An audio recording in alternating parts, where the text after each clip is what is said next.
अल्लाह अकबर। ये वो पाक और अजीम जगह है जहां पर आकाए दो जान हजरत मोहम्मद मुस्तफ़ा सल्लल्लाहु अलैहि वसल्लम ने आखिरी खुतबा दिया था। ये वही जगह है जहां पर 300 सालों के बाद हजरत आदम अलैहिस्सलातु वस्सलाम का तौबा कबूल हुआ था।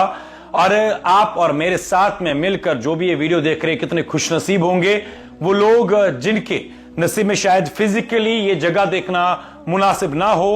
और हम तो अल्लाह से दुआ गो है कि हर एक को अल्लाह ताला तौफीक दे ये जगह अपने आंखों से वहां पर जाकर देखने की। लेकिन फिलहाल के तौर पर वो लोग भी खुश नसीब है जो फेसबुक पर, सोशल मीडिया पर मेरे साथ मिलकर इस अजीम जगह को अपने आंखों से देख पा रहे हैं।